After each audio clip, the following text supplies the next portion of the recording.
अभय सिंह यादव का जन्म 15 मार्च 1955 को महेंद्रगढ़ जिले के ढाणी मामराज गांव में एक साधारण किसान परिवार में हुआ था। इनके पिता शिवकरण यादव एक किसान थे और बचपन में ही उनके निधन के बाद अभय सिंह ने 8वीं कक्षा में हल चलाना सीख लिया था। इसके बावजूद उन्होंने अपनी शिक्षा पूरी की और भारतीय प्रशासनिक सेवा यानी आईएएस में शामिल हुए। फरवरी 2014 में स्वैच्छिक सेवानिवृत्ति लेकर इन्होंने राजनीति में प्रवेश किया और उसी वर्ष नांगल चौधरी विधानसभा क्षेत्र से बीजेपी के टिकट पर पहली बार विधायक चुने गए। 2008 के परिसीमन के बाद नांगल चौधरी विधानसभा बनी और यहां के पहले चुनाव यानी 2009 में नांगल चौधरी से इनेलो के बहादुर सिंह विधायक बने थे।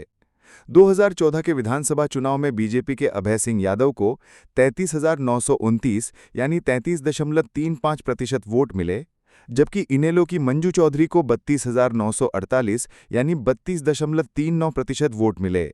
अभय यादव ने ये चुनाव महज 981 वोट से जीता था। 2019 के विधानसभा चुनाव में भाजपा के अभय सिंह यादव को 55,529 यानी 53.57% वोट मिले, जबकि जेजेपी के मूलाराम को 33,914 यानी 33.36% वोट मिले।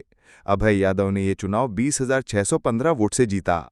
2024 के विधानसभा चुनाव में कांग्रेस की मंजू चौधरी को 61,989 वोट मिले, जबकि भाजपा के अभय सिंह यादव को 55,059 वोट मिले। मंजू चौधरी ने ये चुनाव 6,930 वोट से जीता। अभय यादव दक्षिण हरियाणा की राजनीति में केंद्रीय राज्य मंत्री राव इंद्रजीत सिंह के धुर विरोधी के रूप में जाने जाते हैं। दोनों के बीच लंबे समय से सियासी खींचातान चल रही है। हरियाणा की राजनीति में अभय सिंह यादव का कद केवल राव इंद्रजीत की खिलाफत को लेकर ही बना हुआ है। इन्होंने अपना कोई अलग मुकाम अभी तक खड़ा नहीं किया है, या यूं कह सकते हैं कि दक्षिण हरियाणा की राजनीति में अभय सिंह यादव अपनी नकारात्मक राजनीति के लिए जाने जाते हैं।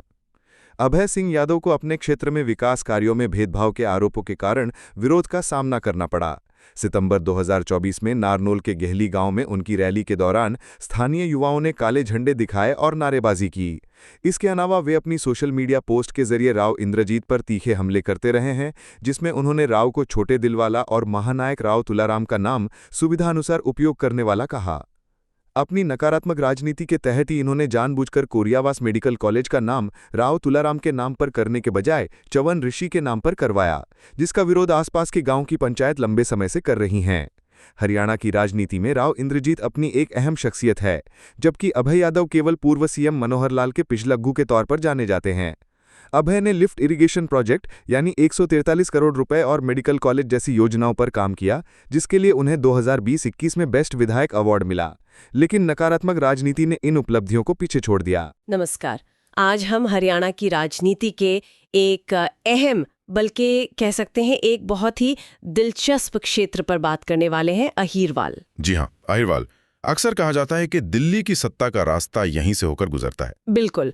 और ये जो यादव बहुल इलाका है, दक्षिण हरियाणा की राजनीति में इसका वजन बहुत ज्यादा है। हाँ, मतलब यहाँ की जो राजनीतिक नब्ज है ना, वो पूरे प्रदेश पर असर डालती है। और हमारे पास जो जानकारी है, कुछ YouTube वीडियोस हैं, कुछ न्यूज़ रिपोर्ट्स, विश्लेषण है, वो दिखा रहे हैं कि ये नब्ज आजकल कुछ ज्यादा ही तेज धड़क रही है, खासकर भारतीय जनता पार्टी के अंदर। सही कहा।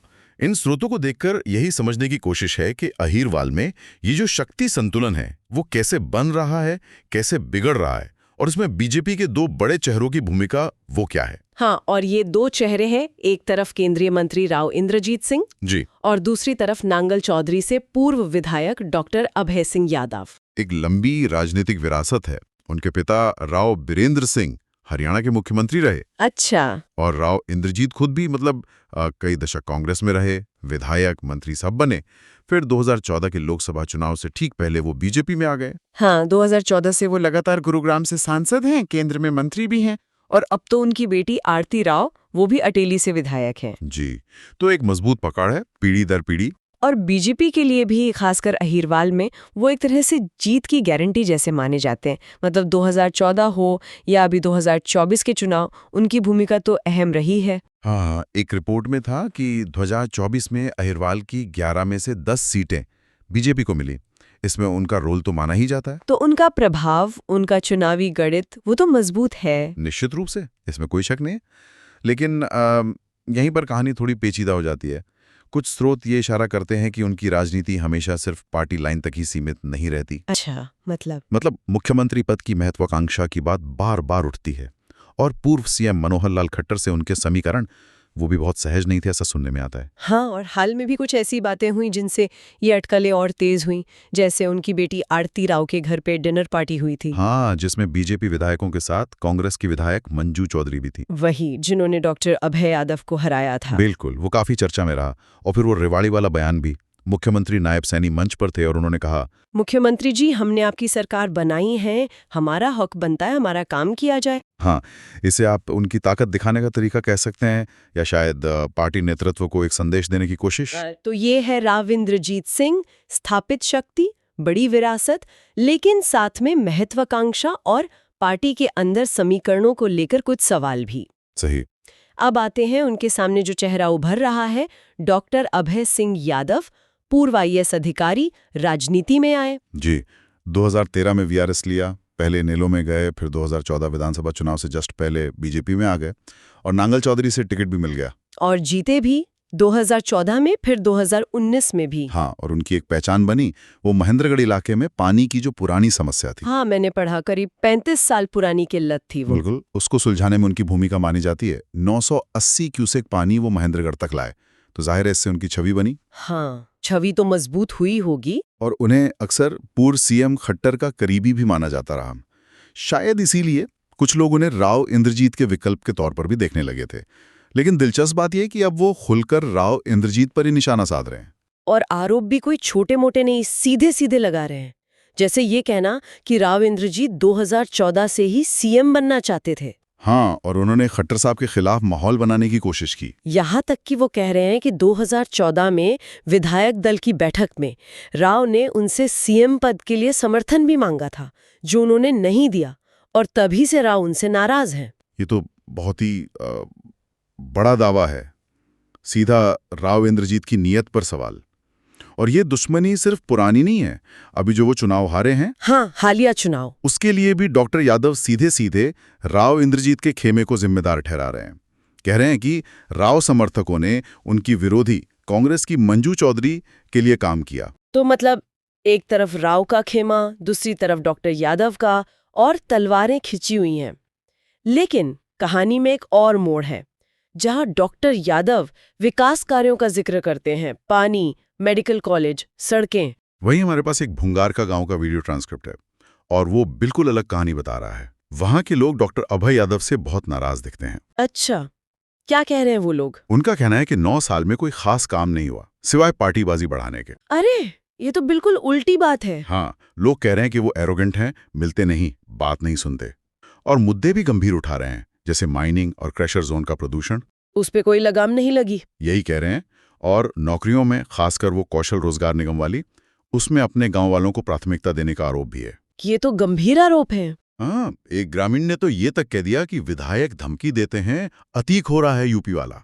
एक और ने मंथली चलने का मतलब रिश्वतखोरी का आरोप लगाया। जाहिर है, ये आरोप अगर सही हैं तो बहुत चिंताजनक तस्वीर है। और वो मेडिकल कॉलेज वाली बात पे भी उनका कहना था कि वो तो राज्य सरकार की देन है, विधायक का कोई खास रोल नहीं। जी, और उन्होंने डॉक्टर यादव की एक रैली का बहिष्कार करने की भी बात कही थी, क्योंकि उसमें राव इंद्रजीत जैसे बड़े नेताओं को नहीं बुलाया गया था, ऐसा उनका कहना था। तो एक तरफ विकास के दावे, दूसरी तरफ जमीन पर इतनी नाराजगी और गंभीर आरोप। ये विरोधाभास तो काफी कुछ कहता है राजनीति की जटिलता के बारे में। बिल्कुल, और ये लड़ाई सिर्फ जमीन पर या बयानों में नहीं है। आजकल का मैदान तो सोशल मीडिया भी है, ट्विटर यानी एक्स। हाँ, वहां भी पूरा घमासान है। हाँ, डॉक्टर अभय यादव ने हाल ही में 2019 चुनाव का एक वीडियो शेयर किया और आरोप लगाया कि इसमें राव इंद्रजीत के समर्थक उनके खिलाफ, मतलब जेजेपी प्रत्याशी के पक्ष में काम करने की बात कर रहे हैं। और कैप्शन भी बड़ा तीखा था, ये नमूना 2019 का भी देख लो। फिर भी अगर तसल्ली नहीं हुई तो 2024 का भी भेज देंगे। सीधा मोर्चा खोल दिया। और फिर जब राव खेमे के डिनर पार्टी में कांग्रेस विधायक मंजू चौधरी शामिल हुई, तो डॉक्टर यादव ने तंज कसते हुए उन्हें बीजेपी में आने का खुला ऑफर दे दिया। हाँ, जिस पर मंजू चौधरी का जवाब भी आया। उन्होंने कहा कि डॉक्टर यादव को हार के बाद सोचना चाहिए और उनके और राव इंद्रजीत के परिवार के पुराने रिश्ते हैं, उन्हें राजनीति में न घसीटें। और अपनी निष्ठा कांग्रेस के प्रति बताई। फिर आरती राव का भी एक बयान आया था। हमने सोचा था, हमने हवा बनाई, हमने कर दिखाया। इस पर भी डॉक्टर यादव ने बिना नाम लिए निशाना साधा। हाँ, कि मुख्य विपक्षी दल से मिलकर चुनाव लड़ने वाले भी हवा बनाने का दावा कर रहे हैं। ये दिखाता है कि मामला कितना व्यक्तिगत और कड़वा हो चुका है। लेकिन सोशल मीडिया पर डॉक्टर यादव को भी मिलीजुली प्रतिक्रिया मिल रही है ना? कुछ लोगों ने ट्रोल भी कर रहे हैं। हाँ बिल्कुल, कुछ लोग कह रहे हैं कि जमीन पर काम करो, दूसरों पर दोष मत डालो, आत्मविश्लेषण करो। हाँ, मैंने भी कुछ कमेंट्स देखे। एक यूजर ने लिखा था कि हार जीत होती रहती है, अपनी गलतियों पर भी ध्यान दो। कुछ ने पुराने बीजेपी कार्यकर्ताओं को नजरअंदाज करने का आरोप भी लगाया। एक टिप्पणी मुझे याद है कि आपने उनके काम करवाए जिन्होंने वोट नहीं दिया और जो सालों से बीजेपी के वफादार थे, उनका काम नहीं हुआ। ये शायद पार्टी के अंदर के किसी असंतोष की तरफ इशारा है। तो ये सारी खींचतान चल रही है। इस बीच दिसंबर 2023 में डॉक्टर अभय यादव की एक जनविश्वास रैली हुई थी। वो काफी सफल बताई गई थी। हाँ, शक्ति प्रदर्शन जैसा था। उसमें बीजेपी के प्रदेश अध्यक्ष, प्रभारी सब थे, लेकिन राव इंद्रजीत नहीं थे। वो भी एक संकेत था। तो अगर इन सब कड़ियों को जोड़ा जाए तो बीजेपी के लिए अहिरवाल की ये पहेली काफी उलझी लगती है। और जैसा कि एक स्रोत ने कहा, सत्ता का रास्ता अहिरवाल से होकर गुजरता है। ये इलाका कितना महत्वपूर्ण है हरियाणा की राजनीति के लिए? बहुत ज्यादा। यादव वोट निर्णायक है यहाँ, और करीब 20 विधानसभा सीटें हैं जहां इस क्षेत्र का सीधा असर पड़ता है। बीजेपी ने पिछले कुछ चुनावों में यहां अच्छा प्रदर्शन किया है, पकड़ मजबूत की है, लेकिन पार्टी के अंदर ही इस तरह की लड़ाई ये चिंता तो पैदा करती होगी। यहीं पे बीजेपी के सामने दुविधा है ना। एक तरफ राव इंद्रजीत का इतना बड़ा कद, उनका प्रभाव, चुनाव जिताने की क्षमता, उन्हें नजरअंदाज करना मुश्किल है। हाँ, खासकर जब हरियाणा का अगला चुनाव बीजेपी के लिए आसान नहीं माना जा रहा। और दूसरी तरफ डॉक्टर अभय यादव जैसे नेता हैं जो राव विरोधी खेमे का चेहरा बन गए हैं, और शायद पार्टी का एक तबका उन्हें भविष्य के लिए तैयार करना चाहता हो। और फिर वो भुंगारका जैसे मामले भी हैं जो जमीनी विरोध दिखा रहे हैं। बिल्कुल, पार्टी को एक भरोसेमंद चेहरा चाहिए। सवाल यह है कि क्या पार्टी आला कमान राव इंद्रजीत को टिकट बंटवारे में, खासकर अहिरवाल में, खुली छूट देगा जैसा कुछ लोग मान रहे हैं, या फिर संतुलन बनाने की कोशिश होगी? इसी संतुलन के बात में कुछ लोग सुधा यादव को बीजेपी संसदीय बोर्ड में शामिल करने को भी देखते हैं। वो तो राव इंद्रजीत की पुरानी प्रतिद्वंदी रही हैं, उन्हें हरा भी चुकी हैं। हाँ, ये महज अटकलें हो सकती हैं, लेकिन इस कदम को निश्चित तौर पर राव इंद्रजीत के एक छत्र प्रभाव को चुनौती देने या कम से कम उसे बैलेंस करने की कोशिश के तौर पर देखा जा रहा है। सुधा यादव का वहां होना ये आला कमान का एक इशारा हो सकता है कि अहिरवाल में किसी एक नेता का वर्चस्व शायद मंजूर न हो। तो अगर हम थोड़ा पीछे हटकर देखें, ये सिर्फ दो नेताओं की लड़ाई नहीं है। ये अहिरवाल में बीजेपी के भविष्य का सवाल है, नेतृत्व का सवाल है, और शायद पार्टी के अंदर जो गुटबाजी चल रही है उसका एक आईना है। हाँ, और इन सभी स्रोतों से हमें अलग अलग बातें पता चलती हैं।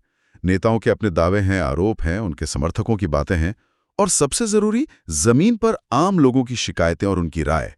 हमारी कोशिश यही रही है कि इन सभी आवाजों को जैसा स्रोतों में है, बिना किसी तरफ झुके सामने रखें। तो कुल मिला के हम क्या देख रहे हैं?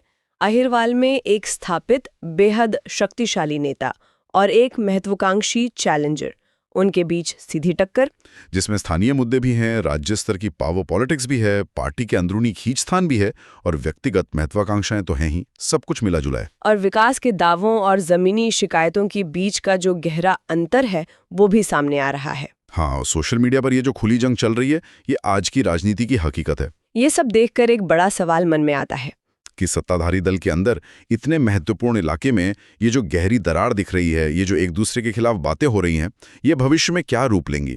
क्या ये खाई और बढ़ेगी या पार्टी से पाट पाएगी? और इसका असर सिर्फ अहिरवाल की राजनीति पर ही नहीं, बल्कि शायद हरियाणा के पूरे राजनीतिक माहौल पर और वहां के विकास की दिशा पर भी पड़ सकता है। इस पर नजर रखना तो बनता है। निश्चित रूप से। आज इस गहरी पड़ताल के लिए बहुत शुक्रिया। उम्मीद है ये चर्चा हमारे सुनने वालों के लिए उपयोगी रही होगी और उन्हें अहिरवाल की इस जटिल सियासी बिसात को समझने में कुछ मदद मिली होगी। जी। अगली बार फिर मिलेंगे एक नए विषय के साथ। नमस्कार।